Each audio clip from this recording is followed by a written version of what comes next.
Listen, I know the Leafs got a point. Where's the but? What? Where's the but? I don't know, you're probably sitting on it, man. What are you talking about? You said the Leafs got a point, and I'm right. I just wanted to point that out. 5 more games of this. 5 more games. Let's go! It starts with an A and ends with anxiety. Off the charts levels of passion. That's just a nightmare.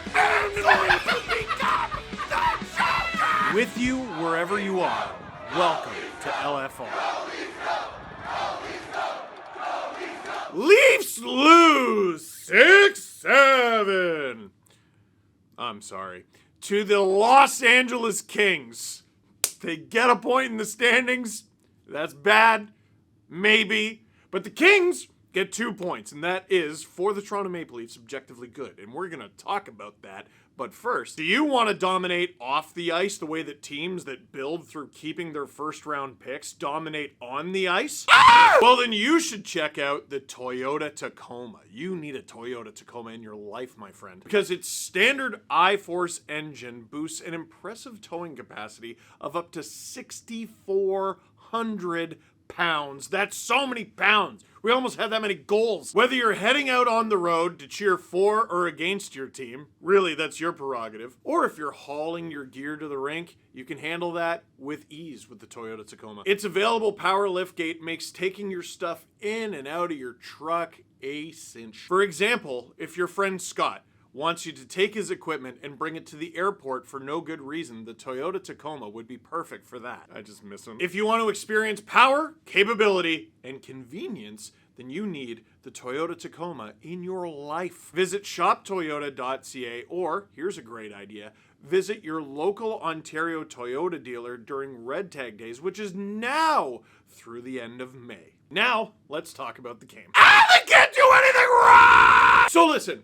Some people really want the Leafs to tank, okay? They really want the Leafs to tank. Some people are ethically, morally, fundamentally against tanking. They think cheering against your team is bad no matter what.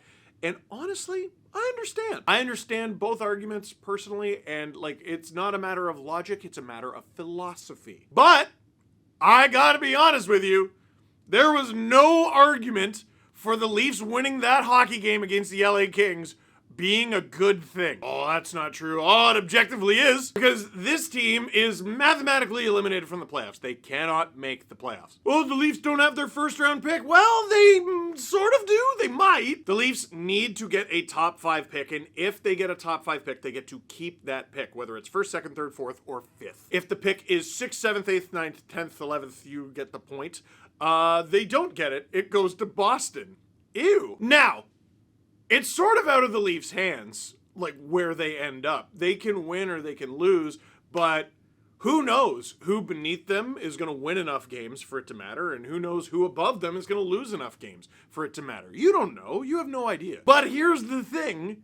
The LA Kings traded the Leafs a 3rd-round pick for Scott Laughton, which sucks so much. But the only way it could suck a little bit less is if the Kings make the playoffs, because that 3rd-round pick turns into a 2nd-round pick if the Kings make the playoffs. And because they got rid of ties, this is a game where the Leafs need the Kings to win. It is objectively good for the Toronto Maple Leafs for the Kings to win this game, which means the Leafs need to lose. And they are impossible. They can't do anything. They can't do anything right. After this game, I genuinely believe that the way to solve climate change worldwide is to instruct the Toronto Maple Leafs to make the climate worse. Because if you tell the Leafs to do something, they will screw it up! And here, there's usually a questions segment of the video, but I have to answer this question now before I talk about the game. Raven said, as a Kings fan, I was confused when you talked about how bad this team was all night. Oh, okay, great. Here, sit down. Sit down. We gotta have a little conversation. My friend, Draven, is it? The Kings are cheeks. They are buns. They are dog water. They are not good. Now, I know they moved into a playoff spot with this win, and that's great for them, but wow. The Leafs center depth is John Tavares, Bo Grew, Max Domi, who's not really a center, and Kalle Järnkrok, who's, I think, lined up at center for the first time in the 4 years that he's been with the Leafs. Oliver Ekman-Larsson has probably been the team's most consistent defenseman all season long, and he's not in the lineup. What on Scott Laughton's green earth do you mean it took until overtime to beat that team in a must-win game for your team? A little over 4 minutes into the game, it's an excellent pass from Domi. Matthew Nye shoots it. He scores. Oh, all right, let's watch the replay. Was that a good shot from Nyes? That was certainly a shot from Nyes. Would have thought a goalie would have had that. All right, well, it's 1-0. Okay, it started that way. That's fine. Oh, here it is. Kings are about to tie it up, and they're about to go on a run. They're going to win this thing 6-1. They have a power play. Oh, Steven Lorentz got it. That guy gets 1,000 breakaways a week, and he doesn't score on any of it. He scored. He scored right there. Darcy, you good, bro? Okay, all right. The Kings are down 2-0. They have home ice. They're going to be fine. And that's how it would be after 1. Early in the second, Quinton Byfield finishes off a nasty passing play. The Kings are in this game. Not long after, Adrian Kempe, who I called Adrian Kemper all night long, scored to tie it up on the power play. But you know what the second period also featured? 2 Toronto goals that were called back, each funnier than the last. The first is Morgan Rielly throwing the puck through the blue paint. It goes off a former Leaf Joel Edmondson skate and in. The Kings challenge, and the Leafs are offside, like kind of by a lot. But asterisk, I think there should be an asterisk in the rule. If you score on your own net, the goal shouldn't come back. But it comes back. Okay, fine. What happens next? Oh, Nick Robertson. What a rip! Why is that no goal? Oh, because there's 6 guys on the ice. Oh, they pay attention to that stuff now. These NHL refs are good. You're right. And then on the power play, John Tavares hates tanking more than anyone else on this entire roster, buries his 30th of the season. So the Leafs had a 2-0 lead. Kings erase it. Leafs score 3 goals to equal 1 to get it back. The end of the second period was a combination of, I knew they weren't really going to do this, and oh my god, they might actually do this. Artemi Panarin, who I thought was consistently great all night long for the LA Kings, what a fit, ties it. And then the Leafs get a power play and the gnarliest goal of the night. Well, for them. Nyes throws it on, deflected between the legs by John Tavares, and buried by Easton Cowan. Double digits for the kid, and the Leafs head into the third period with the 4-3 lead. Now, to begin the third period, bang, bang, bang. 3 goals by the Kings in less than 2 minutes. See? Biggest game in the season until the next one for the LA Kings. There's no way they're going to screw this up. First period, second period, okay, that's over. They score 3 goals, take the lead, take a multi-goal lead, in fact. Well, 2 minutes later, Nick Robertson, with only 5 Leafs on the ice this time, beats Kemper with a really interesting, complicated strategy called just shooting it in his general direction. And that went in. And then Nyes said, hey, that worked for me earlier. Let me try it. And then he did. And then that also went in. Here come the Leafs. The Leafs are going to tie this game. Kemper out of his net to play it again. Shot! Matthew Nyes ties it immediately. Immediately. Yes! No! And then in the dying minutes of the game, I saw the Kings throw out Scott Laughton and Joel Armia, and I thought, they're playing for the point, which means the Leafs are now playing for the point, which means the Leafs get a point, which means the Leafs leapfrog, you guessed it, the Florida Holy Smoking Panthers, who have looked at this season and said, this is unsalvageable. How about we just scratch everyone with injuries that are definitely real? And the Leafs are like, let's play William Nylander for over 23 minutes and double shift him in the third. Let's call up William Villeneuve finally and scratch him, which is somewhat understandable because he played yesterday and then took a 5.5-hour flight down to California, but still delightfully leafy. It goes to overtime, and at very least, the Kings won. Quinton Byfield, once again, I'm trying to think of another game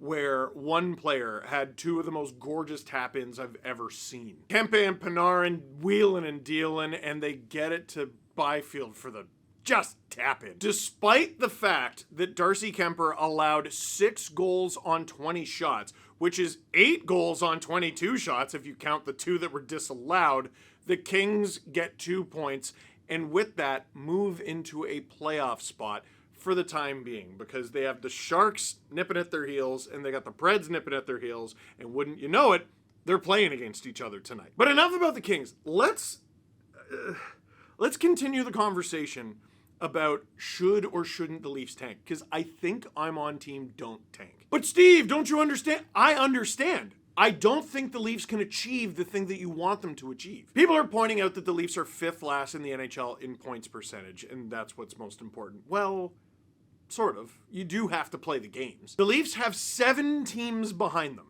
7. How many of those teams have a realistic chance of passing the Leafs? The Leafs have 5 games left. The Panthers are 1 point back of the Leafs. They have 6 games left. Could the Panthers pass the Leafs? Yes. Are they likely to?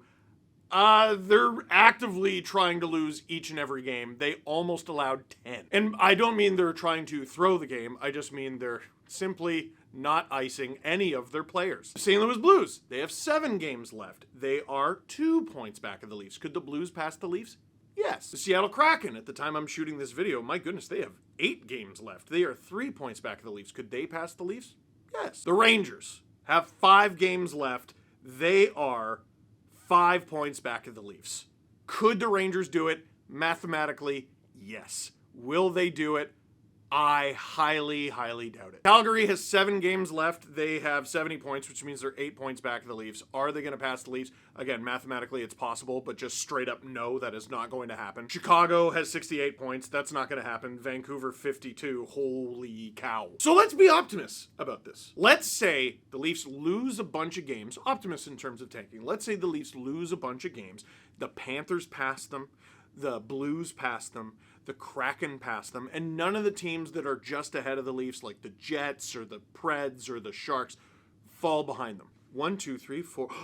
Oh my goodness, that would make the Leafs 5th last, which means they get a top 5 pick. That's incredible. Unless one of the teams ahead of the Leafs wins the lottery, moves ahead of the Leafs, and bumps the Leafs to the 6th pick, which then goes to Boston and is literally the worst case scenario. If the Leafs lost every game for the rest of the season, they might finish 4th last. Might. It's still, I think, unlikely. Even then, the doomsday scenario could still happen. It's just a lot less likely, which is good. Or, what about this? Let's pretend no one moves.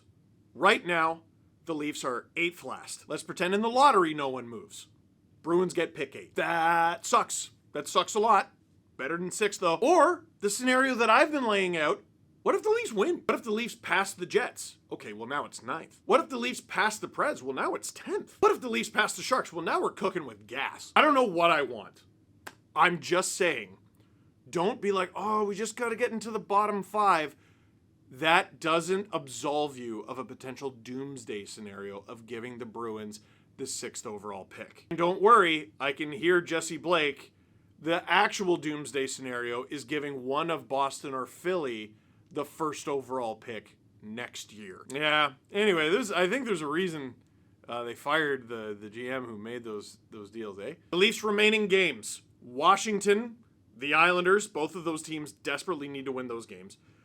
The Panthers at home in Toronto. I think that should be 2 AHL rosters, but I think it'll only be 1. Dallas, in a game that Dallas probably does not really need to win. And Ottawa.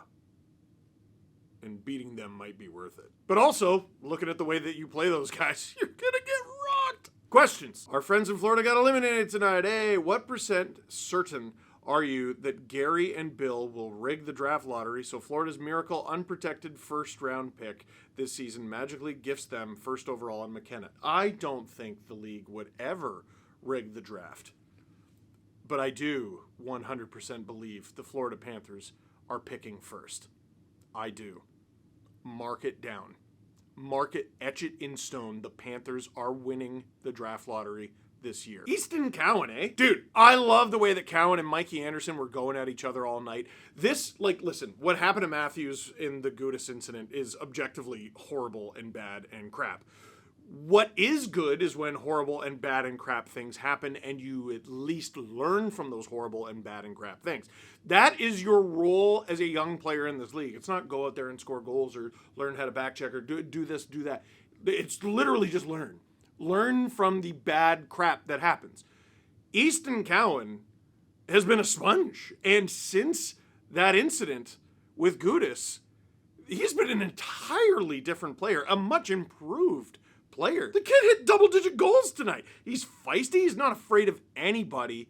I love it. Listen, right now we're debating whether or not winning or losing is actually good. But I can say this. Easton Cowan getting better and better and better is objectively good. So, what do you think? Are you team lose the rest of the games or team win the rest of the games? Let me know in the comments. But for now, that is it for this one. Thank you very much for watching. Click like if you like this video. Click subscribe if you really liked it. Tell your friends. I do think we could fix climate change that way. I do.